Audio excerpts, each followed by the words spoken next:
Mother Pikachu watched the egg lying low in a shallow nest at the edge of the woods and grass. Its shell felt warm and was trembling from the wind. She shifted leaves to block a gust, and a thin crack crept along the side. A quick, sharp push came from inside. With one last tremor, the shell split open, and she watched a wet, tiny Pichu slide free, blink at the bright grass, and breathe fast in its first cold moments. The nest lay at the edge of the trees and the meadow. The Pichu felt exposed. Wind moved through roots and grass and carried sounds far. At night, small hunters came. A common ground rat called Ratata chewed through leaf cover looking for eggs and young. The newborn Pichu was weak and clumsy. It could only twitch and crawl a few steps, and every movement risked giving away its location. By evening, she felt the weather get worse. Gusts hit the nest edge and leaves whipped across it. Night brought other dangers. She heard Hoothoot call softly from the trees and saw it watch the ground with wide eyes. She pulled the hatchlings closer and flattened herself to block the wind. The noise and cold made the young ones tremble. The wind pushed the family toward the bare edge, where the cover was thin. A short lull came between gusts. The mother pushed a dry leaf aside and exposed a small shelter under a low root. The Pichu saw a tiny seed and the dark shape of an insect. It could not run far. The space was short and hidden enough for one careful move. The young one gathered itself, eyes fixed on the food and on the steady body of the mother.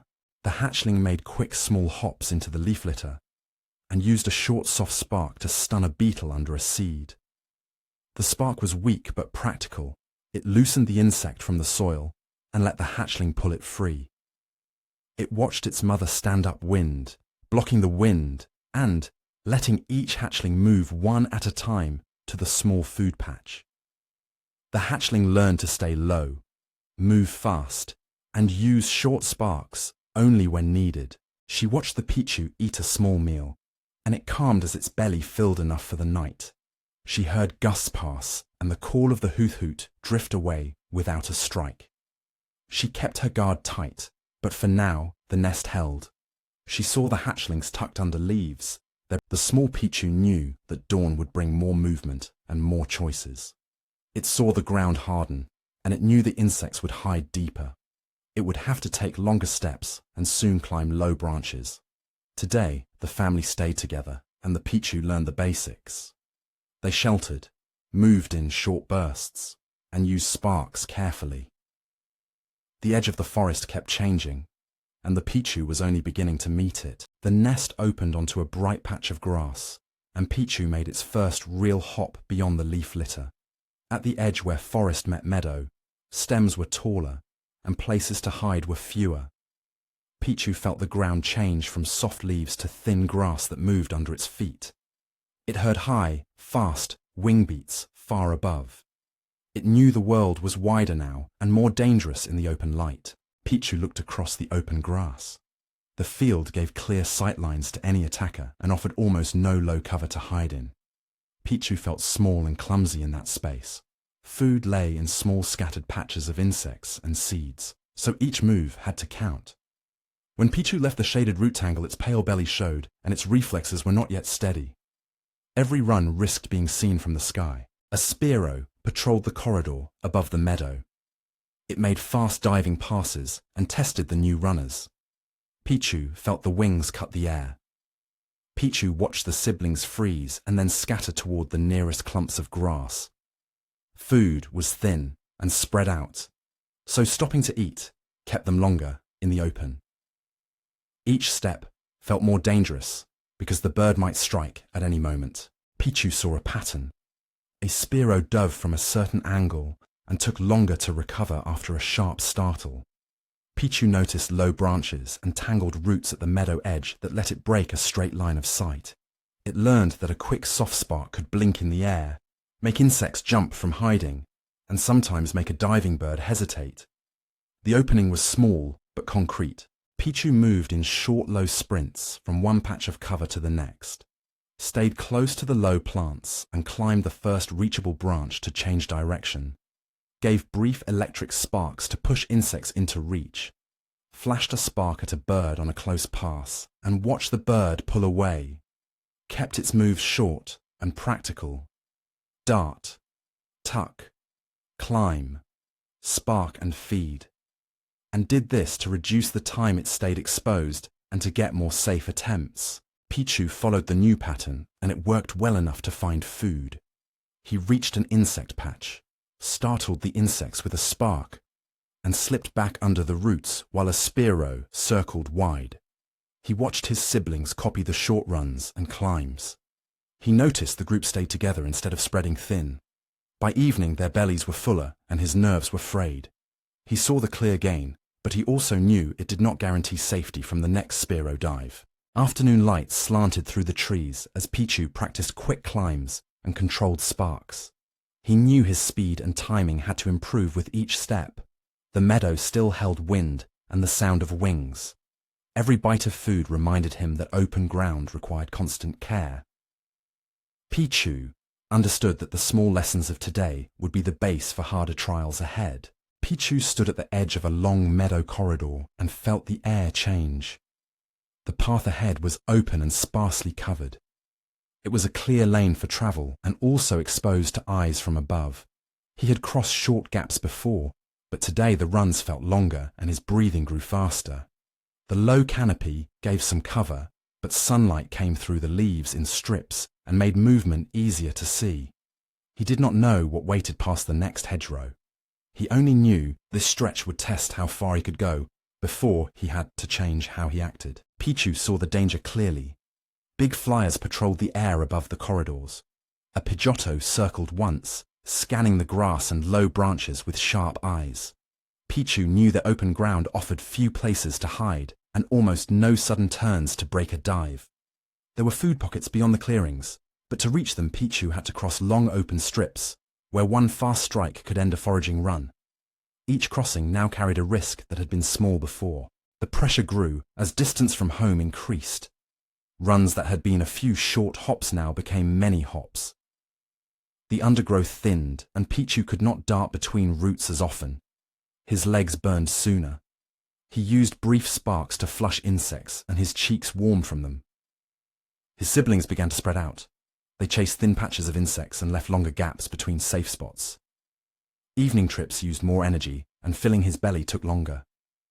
He understood the result.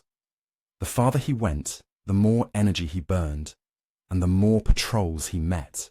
Pichu noticed a small change, steady and mechanical.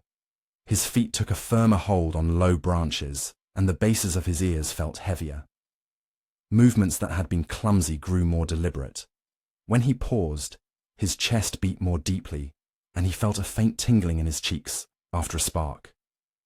These were small shifts, but they changed what he could do. He could reach farther, use branches, and make longer bounds instead of only running on the ground. He noticed the change as a clear physical shift. After a series of hard runs and repeated strain, he felt his body reshape. His frame lengthened, his limbs thickened, his ears and the base of his tail altered, and his cheek pouches swelled with new capacity. The change finished in a few focused minutes and left him larger and more balanced. He realized he had become Pikachu. His muscles were stronger for longer bounds, his footing steadier on thin branches, and he could store more charge for brief powerful discharges to startle threats at close range. The change was immediate. Pikachu moved between shrubs as a Pidgeotto flew low over the meadow. He could not outrun the bird, but he did not need to. Pikachu dropped to a lower branch, sent a sharp controlled spark into the air, and made a quick sideways hop into denser cover. The bird flinched at the unexpected spark and turned away. Pikachu reached the insect patch beyond with less effort than the same run would have taken when he was a Pichu. He noticed the world had not become safe. It had only changed the terms. Pikachu now had more reach and different weaknesses. Corridors ran farther than before, and patrols moved in new ways. He could hear shifts in their routes and see gaps He still had to cross. He had solved this moment by growing, but each successful crossing showed more terrain to learn and more patrol patterns to watch. Each success pushed him toward wider ranges and a new phase of life he expected to face. Pikachu moved through the low trees and shrubs with quick, deliberate hops. This area lay between the dense woods and the open meadow. The wind carried smells from both places and a sense of danger. A large bird flew overhead, and its shadow fell across the path. Pikachu felt the air tighten and stopped, alert. He listened and looked along the tree line, ready to change direction immediately. Pikachu saw the problem clearly. Larger aerial predators hunted along the same corridors where he foraged. He watched open strips of meadow that gave a pharaoh a long, straight airspace to race after a running small mammal or a small bird. Those same openings left him exposed when he crossed between shrubs and low branches. He knew a miss could mean a broken limb or worse. He moved with more care and stayed close to cover when he could. Pressure rose as direct dives became more common. Pikachu saw Fiero circle higher, then fold its wings and drop faster than Pikachu could run in the open. Each chase used up energy and left Pikachu breathing hard behind the next bush. Good feeding spots were scarce now. Staying in the open longer made it easier for Fiero to spot Pikachu on a straight run.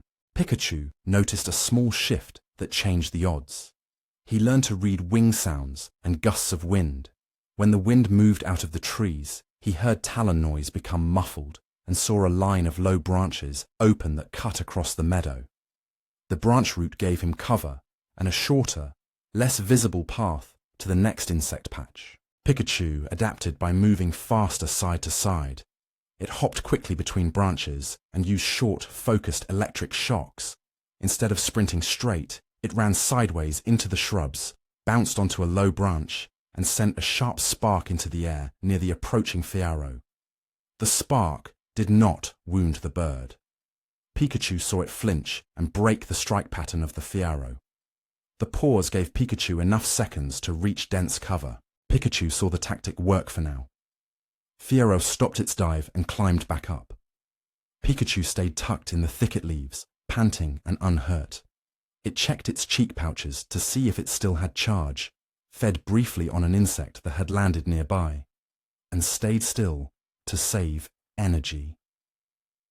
The move lowered the immediate risk and let Pikachu keep foraging, but it knew every action still needed careful timing. Pikachu watched the landscape change as light moved and the wind shifted. He expected the raptor to return, or another to patrol the corridor. He padded along higher branches when the air felt thin and practiced short sparks and sideways runs. He had learned a rhythm to survive here. He waited to see if the next moment would test that rhythm. The ridge opened wider than before, and Pikachu felt it in his legs. For weeks his daily route had stretched into long crossings of meadow and low forest. Food was no longer a few hops away. Each run left him breathing harder and moving slower. He noticed a tightness along his shoulders and a dull ache under his fur. He understood the ridge required more strength than he had built so far, and that his body was changing sooner than he expected. Pikachu saw that food patches were sparse and farther apart. He spent more time searching than eating. Where insects had once been common, he found only scattered seed heads and dry beetle carcasses. The long days on the move burned energy faster than the small snacks could replace. He learned to judge wind and scent to find buried roots. Each extra step raised the risk of tiring his muscles and losing the fight for a patch before he reached it. One morning, Pikachu saw a Raticate running along the meadow corridor. It was a heavy competitor, fast at shoveling seeds and digging at roots. Pikachu arrived at a shallow cluster of tubers, and the Raticate was already there, digging with blunt paws. The Raticate snapped its teeth and pushed him off the richest spot. Pikachu sent a small spark to try to frighten it, but the spark felt thin and short. He stepped back with empty cheek pouches, his heart pounding, and the ridge wind took warmth from his wet fur. The encounter left him with less food, and he understood that his current strength would not hold against larger ground rivals. After the loss, Pikachu changed his routine bit by bit. He tried low ridgeline roots and harder seed pods he had avoided before. He perched longer on thick branches to rest between runs. Sometimes his fur prickled and his cheeks tingled in a way he had not felt before. He felt the tingling come from deeper under his skin, and it made his movements steadier. He could feel a new balance under his feet. The small shifts seemed minor, but they added up and led to a larger change. The change came as a physical surge. His muscles tightened and widened. His legs grew heavier, and his tail stub lengthened into a broader, stronger form. His cheek pouches swelled. The electrical current under his skin moved deeper and slower. Pain and fatigue pushed through him, then subsided. When it ended, he moved in longer, more forceful bounds. He could run farther without wheezing, and could release a sustained electrical pulse strong enough to crack open thick seed pods. The new body let him reach distant patches and defend them with a force he had lacked as Pikachu. He took a long route to test the change. He crossed 2 ridgelines and came back with his cheek pouches full of seeds. He kept a steadier pace on the rough ground. His footpads took the knocks and did not bleed. A gust rolled over the meadow, and he braced so he did not slip. He gave a short, deep discharge to pry up a buried tuber. He ate until the ache in his flanks eased. For now, his larger body made empty stretches into reachable food sources. The ridge grew quiet as clouds moved in from the highlands, and the smell of rain reached the meadow. Raichu felt stronger, but he also felt the map of his world stretch farther ahead. New routes waited along distant ridgelines, and larger competitors still roamed the low woods. He stepped forward on a worn trail, his heavy tail marking the ground, aware that the gains he had made this season would soon meet the next challenge. Raichu moved along the high ridge in steady, long strides. The open meadow below offered few places to hide. The air grew warmer, and he noticed the sharp smell of another predator. He understood that a long chase could start here. He tightened his muscles and watched the horizon. He moved across wide open ground, and new apex hunters could see him from far away, and would have time to start a long chase. The ridge let him move faster and gave him sight of the plain, but it also gave an attacker room to run. He saw only scattered trees and low rock outcrops, so there were few quick places to shelter when danger came. Every exposed run increased the chance of a tiring pursuit, and of a bad fall. Raichu felt the wind pick up and carry scent across the meadow. In the distance he heard heavy, fast steps. He recognized them as an Arcanine on the prowl. The Arcanine closed fast and forced him into straight runs where his stamina mattered most. Each sprint cost energy. Each leap risked slipping on loose ground. The ridge narrowed and cover thinned. He had less time to act. Raichu shifted toward a line of broken boulders and a shallow stand of trees. He kept low and used the rise of a rock to change his path.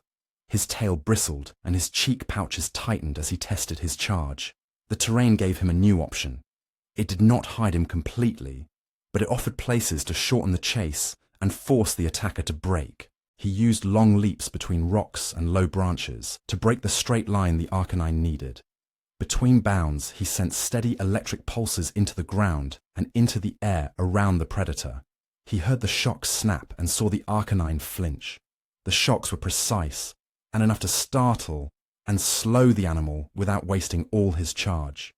He moved uphill where the footing was firmer and into thicker grass to break scent and sight. Raichu watched the Arcanine hesitate after the shocks and its clumsy landings on the rocks. The Arcanine slowed and broke off, moving back toward the open meadow.